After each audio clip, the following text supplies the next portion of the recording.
Hold on. What? Our day is not over just yet. Woohoo! USA! USA! We have an action-packed hour for you 6 p.m. drivers. Would I rather be feared or loved? Easy, both. I want people to be afraid of how much they love me. Matt Skraby wraps up a full day of live and local sports talk. And that is the whole problem with aliens.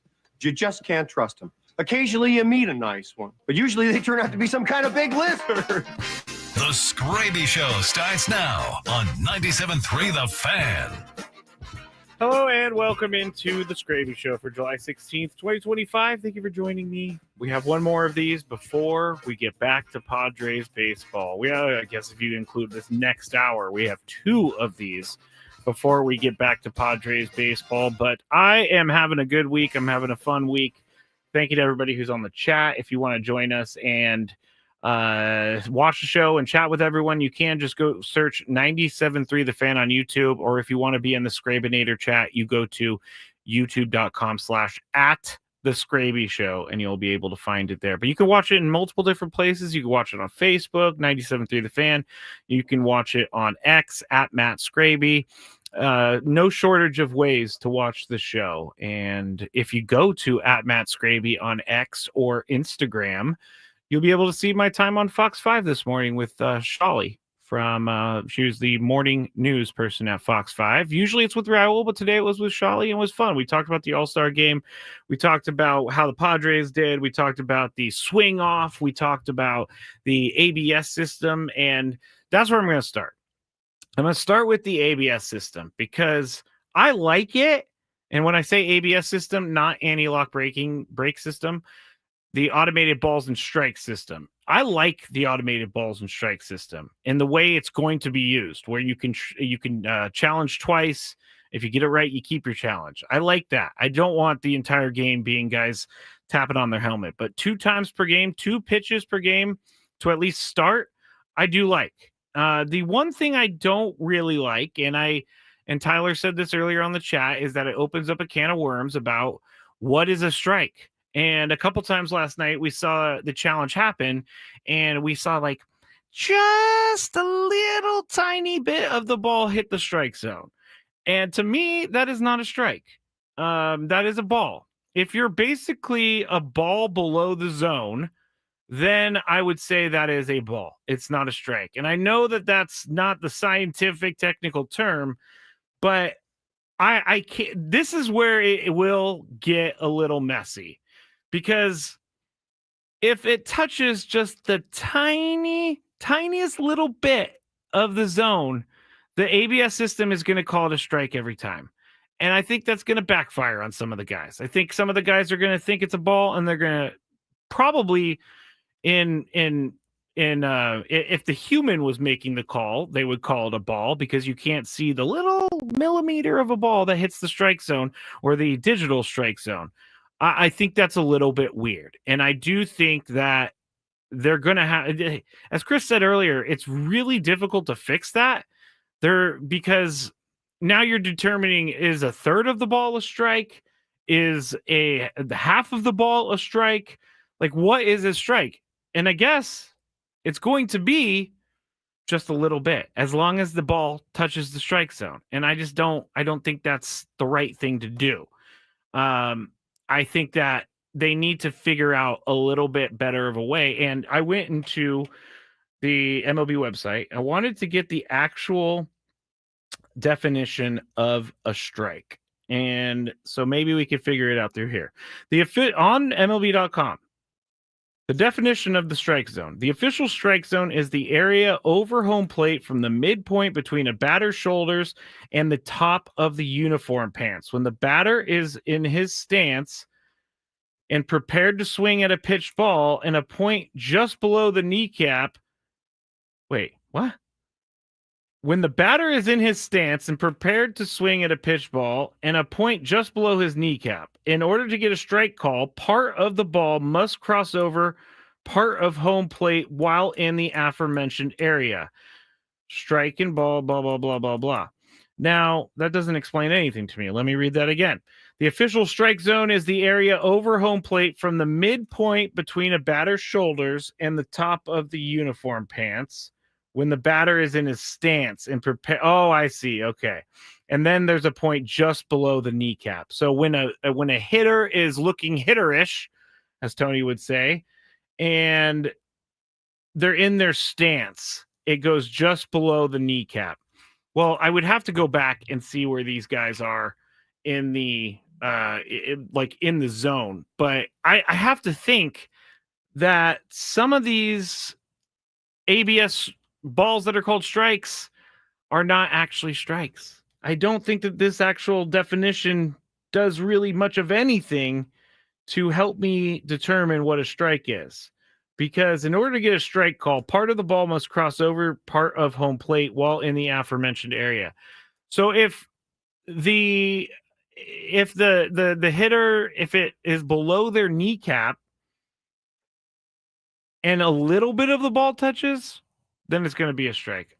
I think I'm actually making myself more confused by reading the definition of the strike zone, because it should just be a pretty simple explanation. From 1963 to 68, the strike zone went from the top of the batter's shoulders to the knees. That's a big strike zone. From 50 to 62, the strike zone went from the batter's armpits to the top of the knees.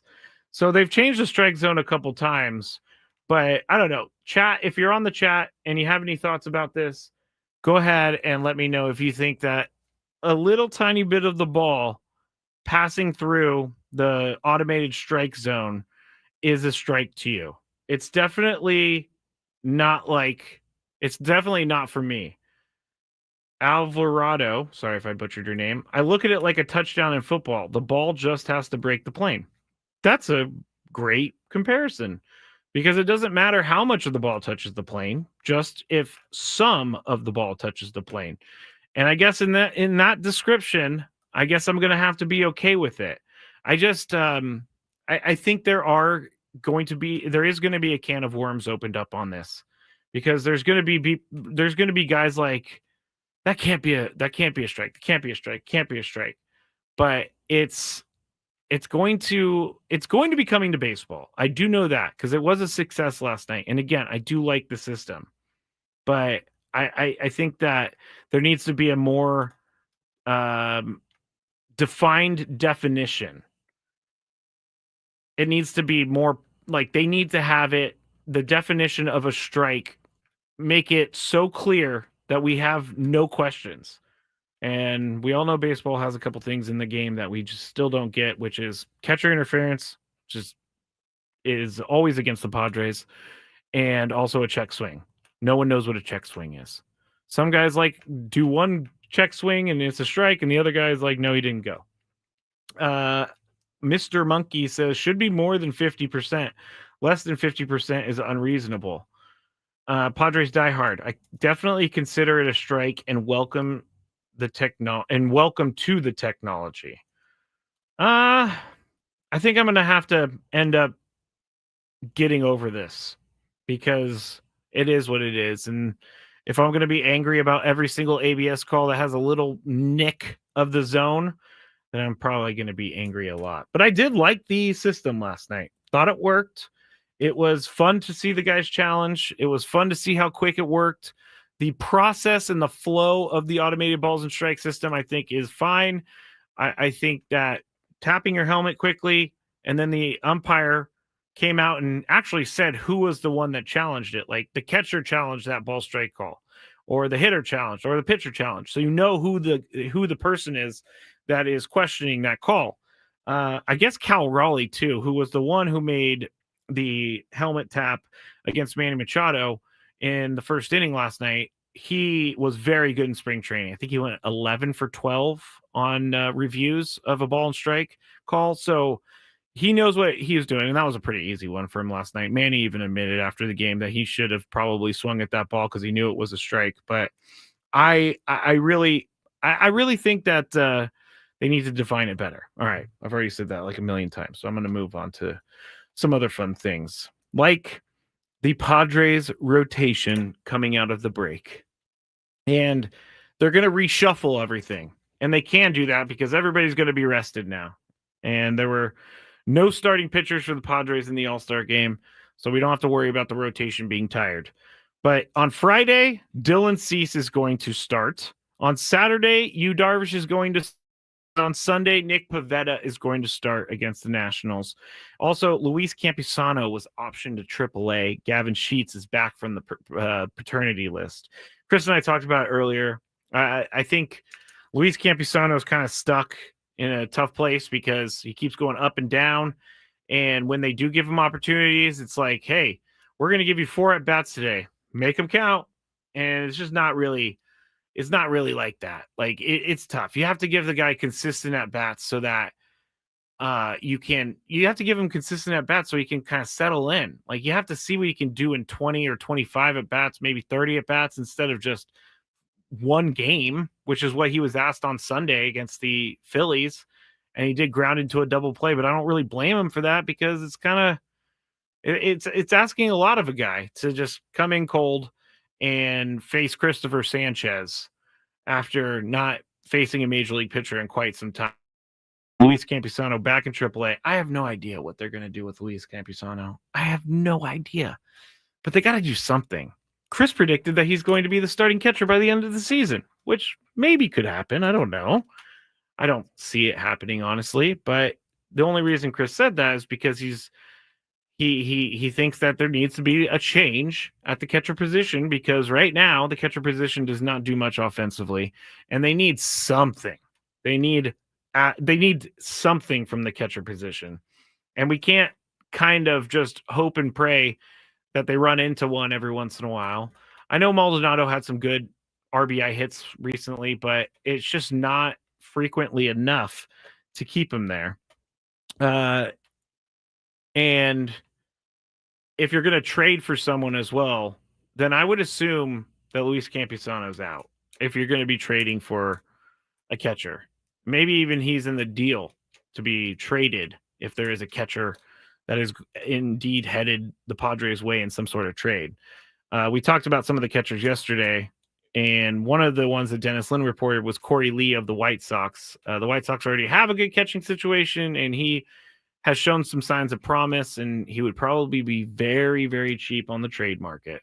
So I think that that's a definite possibility for the Padres. And I don't know when things are going to get going, but AJ has like 15 days until this trade deadline, and he's going to work his magic. And as Dennis Lynn reported, the team could look a lot different when it returns home against the Mets on July 28th.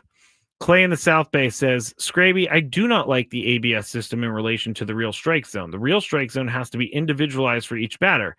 Not all are the same size or stance in the box. And that is a good point, Clay. But I will tell you that I was reading, they measure, and the strike zone changes based upon a player's measurements. Now, I don't know exactly how that works, and I don't know how accurate it is, but they are keeping that in mind when they debut this ABS system. I think the players liked it too. I think the players are fine, except for Manny. Manny did say he didn't like it. He likes human element a little bit more, which I respect that. Manny's like a true baseball guy. He's an old school baseball guy, and I respect it and I love it.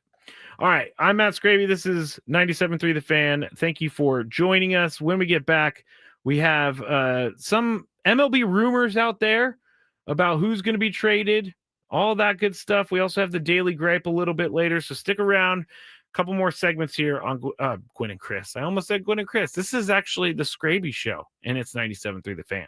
The Ocean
Back here, 97.3 The Fan. Thank you so much for listening to The Skraby Show. I am Matt Skraby. Thank you. I'm trying to get the cameras ready. I'm trying to get everything going, but I have it all set and ready to go. I am going to talk about some of those trade rumors for a second, but I have to start with something that one of my favorite listeners, and I'm sorry to pick favorites over other people, M. McKee made a comment because I had a daily gripe the other day about e-bikes, and M. McKee says wasn't able to comment about the e-bike gripe. Thank the schools canceling bus routes for the increase. The only way people can get their kids to school after that awful decision. I did not know that. So that is a contributing factor. As someone who does not have kids, I don't have to pay attention to bus cancellations, but it does make sense. It really does. And that's not fun. That's not fun. I understand it. I just think that, how do I say this without offending people? I think that you need to make sure your kids aren't doing crazy things in the street with their e-bikes, because I see it all the time. I live in a neighborhood with a lot of teenagers, and it's not old man Skraby, get off my lawn. It's more of like, I'm just trying not to hit you so that I don't get in trouble. Like, if I hit one of these kids that are doing wheelies in the street, like say they're doing wheelies and they're way ahead of me and they fall off their bike, and then I somehow, run over the bike, or I run over them, knock on wood, and then I'm in trouble for it. Like there's a way to do the bike thing, and then there's craziness, which is what is happening most of the time, for me at least, when I see these bicyclists, these e-bikers.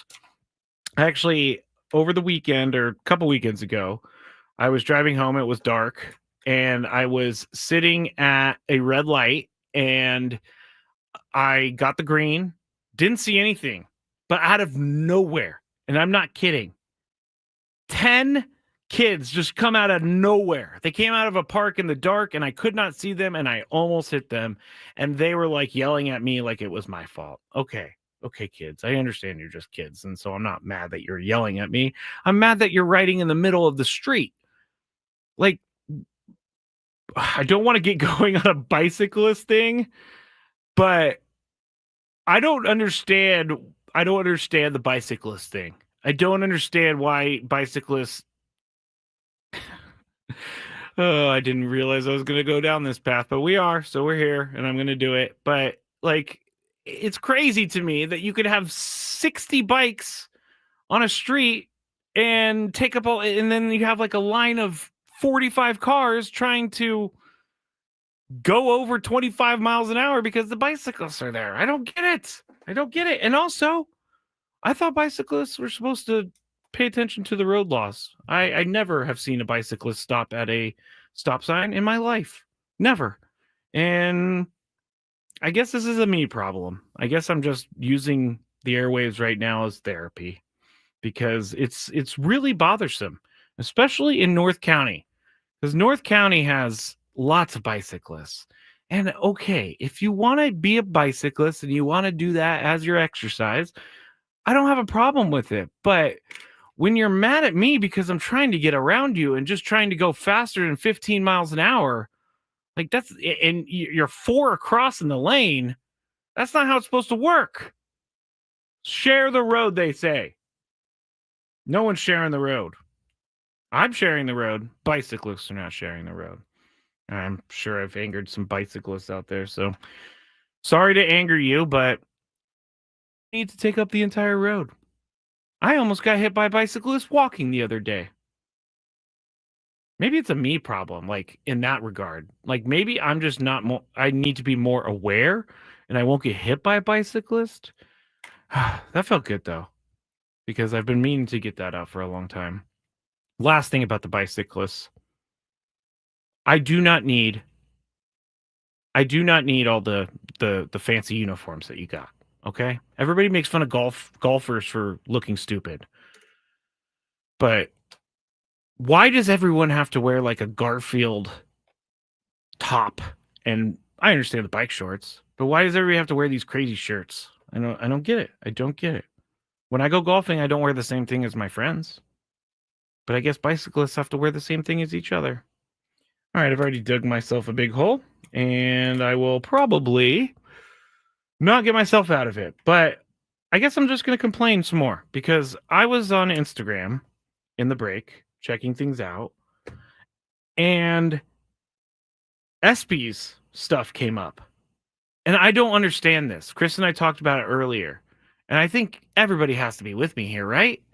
Because we're all on the West Coast. We're used to stuff coming on at 5 p.m. Monday Night Football starts at like 5:15 p.m. Sunday Night Football starts around the same time. And East Coast time is 8 o'clock. So they're airing it live. They're in LA. And they're airing it live for the East Coast. But they're not airing it live for the West Coast. They're actually tape delaying it to play at 8 p.m. tonight, which I'm already seeing all the clips from the ESPYs on Instagram. And I know, and before someone says, well, just don't go on social media. No, that's not really a good option because there's no reason the ESPYs should not be on right now. And we shouldn't be able to watch them at the same time as the East Coast. And this is one of the reasons I don't like the ESPYs. I don't really care for the ESPYs, never have really cared for the ESPYs, but I still honestly cannot believe in this day and age that we're tape delaying. I can't say tape delay because there's actually probably not even any tapes. We're digital delaying. I think that's crazy to me. In 2025, we're digital delaying. Give me the option on my TV to watch it, okay? Man, I needed to get that stuff out, apparently. I didn't realize it was that big of a deal to me, but it is. It just kind of is stupid. Don't post clips then, too, if you're wanting us to watch it at 8 p.m. You're going to tell me all the winners before the actual show even starts. What is the point of that? What is the point? And I've looked in the break actually, and earlier in the show, in the Gwen and Chris show, trying to find out why they do that delay. And I could not find out a good reason. Last year it was because of a Joe Biden speech, apparently. But I don't know. All right. I should stop complaining now. Let's see. I saw a couple things on the chat. Clay in the South Bay says, it's not your problem, Skraby. It's the fact that they do not follow the rules. Not just kids, adults too. We're talking about the bikes. Thank you very much. Baja's #1 Padre fan says, no West Coast love. I'm with you there. Dominic says, hey, what did Garfield ever do to anyone? Why, didn't he eat a bunch of lasagna? I'm not actually familiar with Garfield. I know Garfield's a cat, and I think it's Odie is the dog. But I didn't... Here's something crazy about my childhood. I did not watch a lot of cartoons and never watch cartoons on Saturday morning because I was playing football. And all my games were super early, so I never was watching those. But I'm not real familiar with Garfield, and maybe I should become more familiar with Garfield. But why? I don't know. I'm just talking. This is me doing therapy live on the air. All right, trades. MLB rumors, I should say. Now, everybody's asking if the Diamondbacks are going to be buyers or sellers. Well, the first, 5-10 games out of the break is going to be very important because you're going to have to for that team because they're going to really have a clear indication of which way they should go.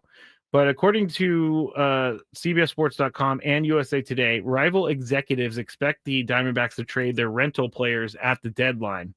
And those rental players include Zach Gallen and Merrill Kelly, so two of their starting pitchers, first baseman Josh Naylor, and third baseman Eugenio Suarez. Arizona, they're 5.5 games back from the third wild card spot at 47-50. Now, am I happy? Am I okay with the Diamondbacks selling? Of course I am. Get it bothering us. Go away, Diamondbacks. But do I think they should? I don't know. I mean, if they come out in the first 10 games, they go 3-7, and then you're 50-57, then maybe you're probably putting yourself in a tough spot to make a comeback and get one of those wild card spots. But if you are thinking about it, like, the Diamondbacks have a really, really, really good farm system. And so they're not really rebuilding, I guess. They're just retooling. And so they could still next year be a team that is competing. But if you're going to sell all those guys, if you're going to trade Zach Gallen, Merrill Kelly, Josh Naylor, Eugenio Suarez, you're not going to have much of a team after that. Those are your big players. Eugenio Suarez has 31 home runs this year. He's got 78 RBIs. You trade that away. Where's that coming from? And then poor Corbin Carroll's just by himself. I think if the Diamondbacks sell, obviously huge benefit for the Padres, but I don't necessarily know that they're going to sell. I don't think it's going to happen. I think that they're going to try and make the most of it. But according to experts, they're thinking that that's not going to happen, and they are going to sell. Let's see. NY Mike 8 says Suarez injury update. He played defense. I haven't seen anything today, and I did look this morning, but he played defense in that following inning. So, and he made a really great play. So I don't think that anything's wrong with Eugenio Suarez. I think he's going to be just fine. Another comment: Padres get Merrill Kelly, they will be in the World Series. Wow, that's pretty serious. Merrill Kelly's been good this year. We saw him last week? Yeah, last week, and he lost a 1-0 game. Gave up a home run to Luis Ariz. So that's how he lost it. And that's got to hurt for him. But he's been very good this year. I don't know what it will cost to acquire a guy like Merrill Kelly. But I'm not opposed to the idea of Merrill Kelly. How much do we think that the Diamondbacks are going to trade with the Padres in division? I don't think it's likely. But I wouldn't hate to see Merrill Kelly in a Padres uniform, at least for the rest of this year. Not saying let's make a big investment in Merrill Kelly and have him here for years, because he's getting up there in age. I think he's 35 years old, I believe, and he's 36. So I can't say his best days are behind him because he's pitching well this year. But if there's any sort of a contract extension, then I wouldn't see the Padres wanting to get involved in that. And again, back to the Diamondbacks not wanting to trade in division. They say on the chat, Cubs want Suarez. Yeah, that would be pretty dangerous, actually, if the Cubs are to get Eugenio Suarez. I've also seen him linked to the Yankees. So if anything, get him out of the NL, put him in the AL. We don't want Eugenio Suarez on a good team like the Cubs. We do not want that, because that would be bad. All right, this is Matt Skraby, 97.3 The Fan, The Skraby Show. When we get back, I wanted to talk about the Jacob Mizorowski interview with Ken Rosenthal, because there was a lot of conversation earlier about it, and I need to get some opinions on it, because Eric Hosmer was not a fan of this, and I know that Chris said that Ken Rosenthal didn't need to ask the questions, but I think he did, and we'll discuss a little bit more when we get back on the Skraby Show. Ben and Woods.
Final segment here on the Skraby Show, 97.3 The Fan. Appreciate everybody who is still with me throughout the All-Star break. That is awesome. We got a Daily Grape coming up at the end of the show, and I think my Daily Grape today is maybe just, I guess maybe it's a Daily Grape that maybe I'm just feeling. I hope other people feel like that too, because I have been waiting for something for a long, long time. And it's supposedly coming this year, but I don't know if it is or not. So we'll talk about that Daily Grape later. I have been, if you want to talk about something that's like stuck in my head, Paramount Plus has all of the Mission Impossible movies that Tom Cruise has done.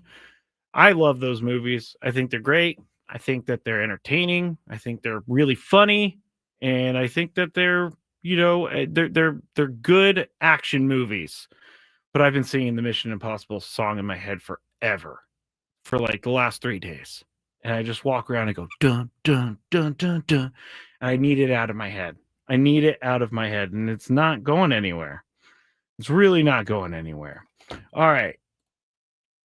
When we went to break, I was talking about Ken Rosenthal's interview with Jacob Mizorowski, and I don't want to play just because, honestly, Jacob Mizorowski, he's a young guy. I'm not blaming him at all, but it was an awkward interview. And it was more awkward probably because Jacob Mizorowski's like 6'8" and Ken Rosenthal's not, and so they had to back up the camera all the way. That was pretty awkward, but Ken Rosenthal interviewed him after he threw his 1 inning, and he said these are his questions that upset people. Ken Rosenthal, quote, "As you know, some players were upset by the fact that you were selected, but how were you treated by the players on the team?" And the other question was, "And the National League All-Stars, how did they treat you?" Now, Eric Hosmer, not a fan favorite here. Also, kind of a fan favorite for some people. I think he's kind of funny now. Like, he's starting to like make fun of himself, and he's starting to do those sorts of things on podcasts. So it makes it humanize him just a little bit. But he said on Twitter, "Dynamite questions for the youngster Mizorowski, Ken Rosenthal. Thumbs down. Really is disgusting they continue to let you in the dugout during these games." Now, I understand why Eric Hosmer would say that it's disgusting they continue to let him in the dugout, because he has written things in the past about certain players, and he has not really had any basis for it. Like last year, I will bring up the Sinister Sling article that he wrote, called Manny a punk. Said Jurickson Profar peacocks, meaning he's not he's braggadocious, I guess. But I am thinking about why I wanted to think about why Ken Rosenthal asked those questions, because I don't think that Ken Rosenthal was lazy in this.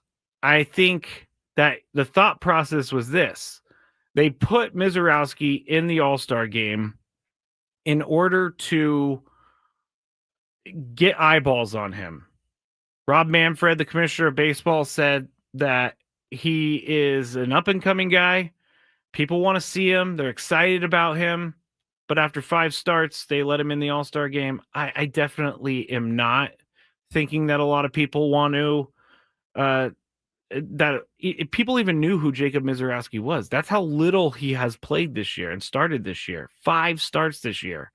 And he's been really good in those starts. And I'm not even complaining about the fact that he did become an all-star. But I think that Ken Rosenthal has to ask those questions. Because if you hear about Jacob Mizorowski and you've never heard about him before, you probably heard that he made the all-star team after 5 starts. And so if you're watching the National All-Star Game broadcast, which everybody was last night, and you have an audience that is tuning in because they want to see why this Mizorowski guy is on the team, and Ken Rosenthal doesn't ask him those questions, I think that's little. I think it's there's a little journalistic due diligence you have to do, and people are going to wonder. And if the goal is to try to get more fans to like the game and to watch the game, then when you interview Jacob Mizorowski, you have to bring up the fact that there was some controversy surrounding him. And he answered the questions in the way that he could. He said, everybody's been awesome. He said awesome a lot. But I also don't blame him. He is paid to throw a baseball. He is not paid to give an interview. And if Ken Rosenthal doesn't ask those questions, and people are going to be like, why didn't you ask any of those questions? So he's kind of in a no-win situation. And I'm not defending Ken Rosenthal because I have not been happy with certain things. But if we're going to nitpick on this, then the first question is the one he should have asked. He shouldn't have asked, and then your National League All-Stars. I think that he was trying to draw it out just a little bit more. And I don't think that that was the right thing to do. Just ask the question, get it out of the way. There are certain questions that we've had to ask on the show, and I'm blanking on something that we've had to ask in the past. And even though people know the answer to it or sick of the question or sick of hearing the question, there are listeners that are in the audience that have not heard the question being asked to these people. And so we have to ask it. And you know what we do? We ask it and we move out of the way, or we get out of the way. Like, we just go forward. You just get that question out of the way and go forward. And McKee says the shin guard question. Earlier this year, I asked a shin guard question to a soccer guy, and everybody thought it was really funny. That was one of my best questions of all time. The shin guard question was one of my best questions of all time.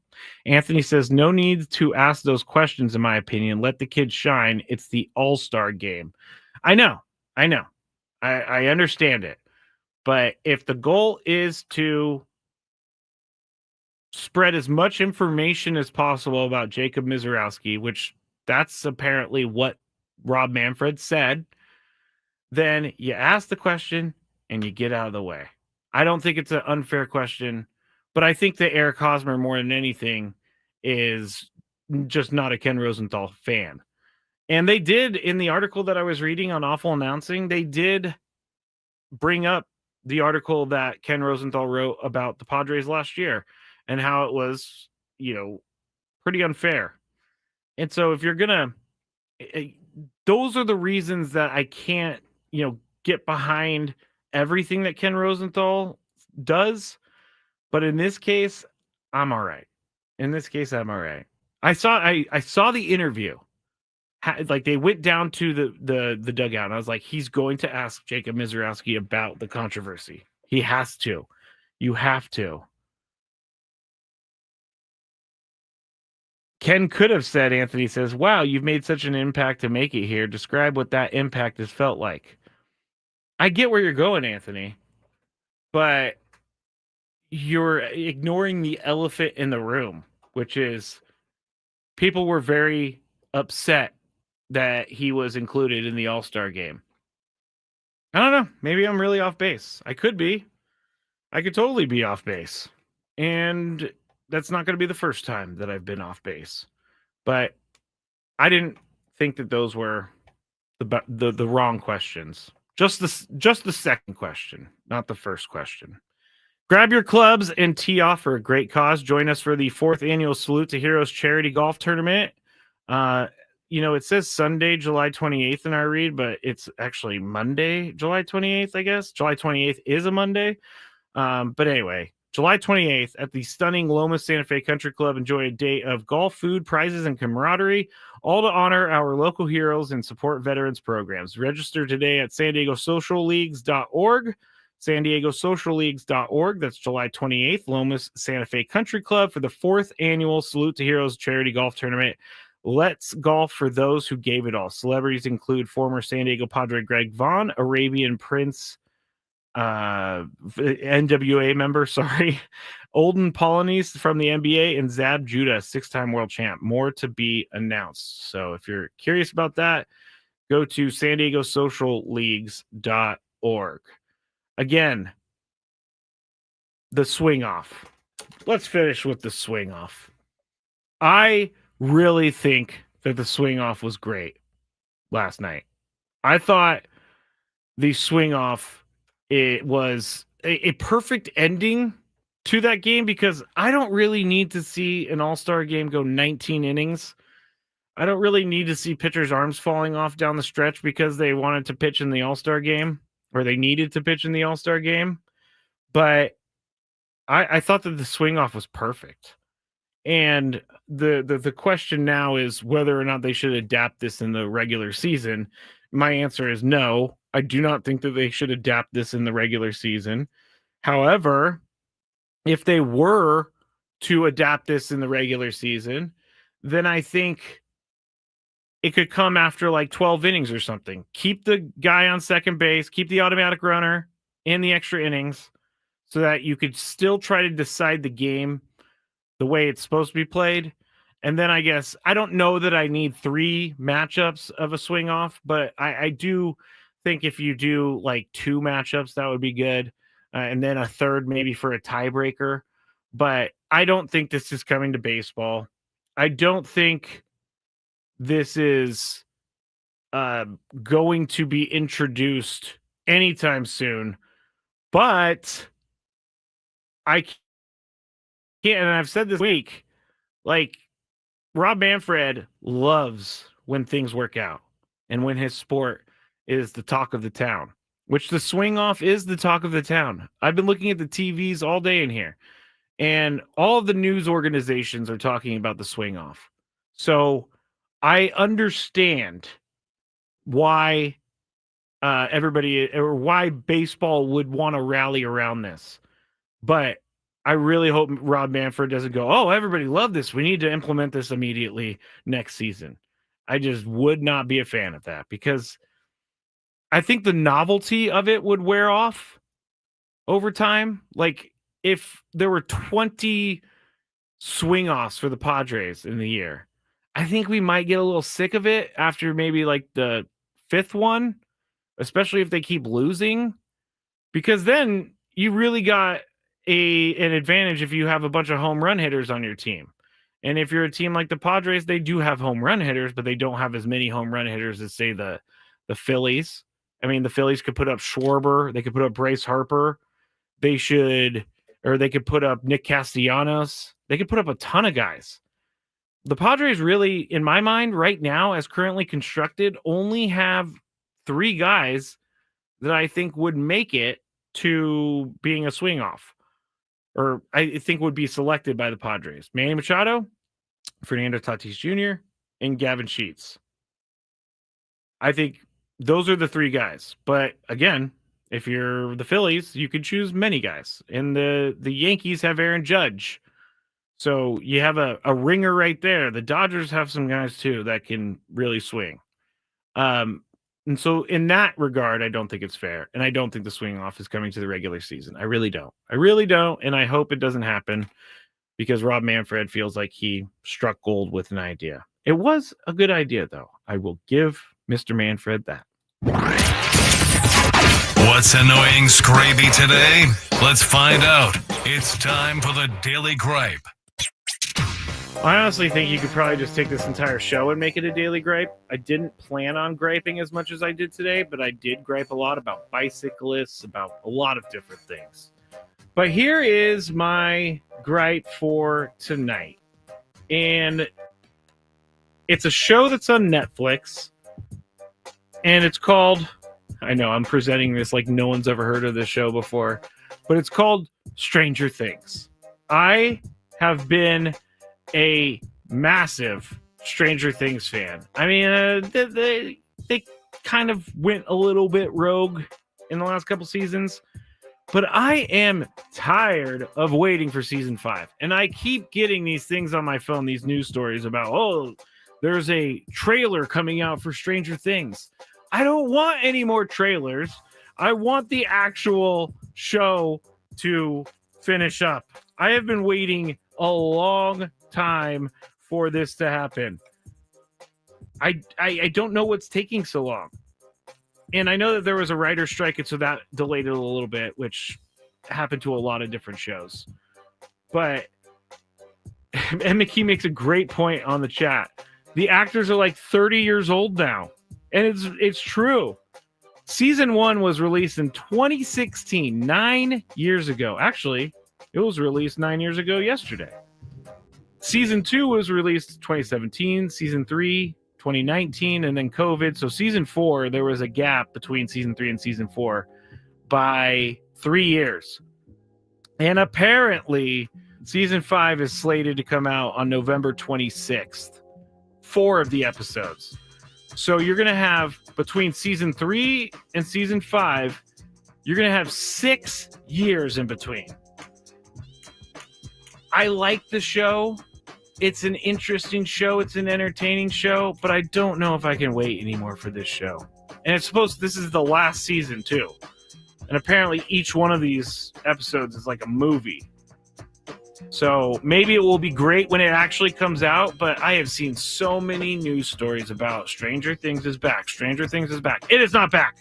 All right, that's it for me. Roundtable tomorrow morning at 10 a.m. Ben Woods at 6 a.m. on 97.3 The Fan. Good night.